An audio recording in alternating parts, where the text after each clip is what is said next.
You might not know this because I didn't know this, but I love French toast. But French toast was not made in France. It was invented in Rome and found in the 1st century in a book called Apicius.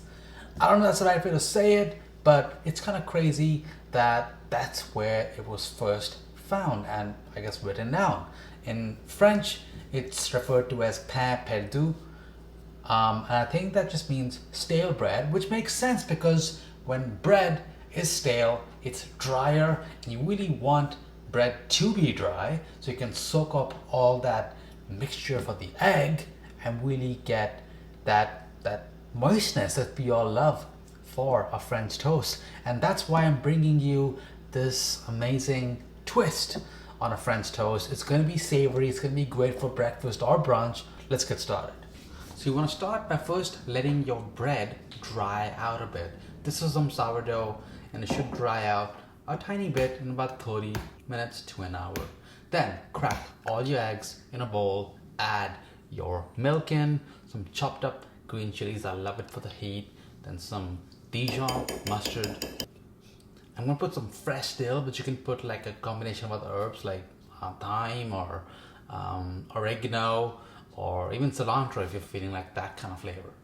Then for spices, I have some turmeric, some chili flakes, ground coriander, salt, and that should really do it. Whisk that up really well, and this is going to be your egg mixture. Now once that's mixed up, grab your baking sheet with all the bread, pour that all over, and it should take like just about 5 minutes for it to like be completely soaked up. And because we dried out the bread, that's gonna help us to soak it longer because it really is not as fragile. Plus this is sourdough, it's not regular bread. If you're using regular white bread, maybe just be wait to like start cooking in like 2 to 3 minutes. You don't want the bread to be too soft to handle. Now, while that's soaking, let me tell you that the term French toast was adapted in the 17th century when bread was soaked in a mixture of wine, sugar, and orange juice. Check out some more info about this history of French toast right over here. Then when you're ready, just melt up some butter in a non-stick pan and then carefully grab your soaked up bread, and just like any other French toast, add that in, let it cook, get golden brown on one side, and then flip it. Fish spatula works great in this case.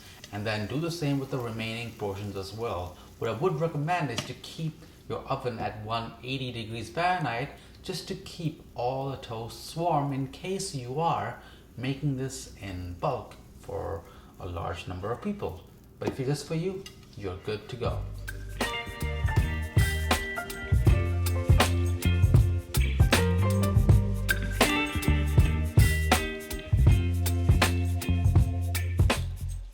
Now to serve this, I cooked up some bacon, chopped it up, and I'm gonna sprinkle that. I've also sliced the French toast in diagonals here, and I'm serving it with a nice freshly sliced avocado fan.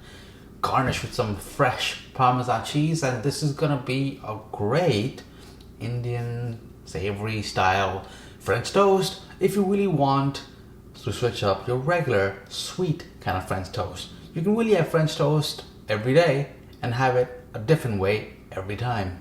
Let me know down below if you enjoy this Indian inspired savory French toast, and if you want more eggs and bread for breakfast, then you're gonna love my egg burji recipe, which is linked below, just with everything else that I talked about in this video. I'll see you in the next one.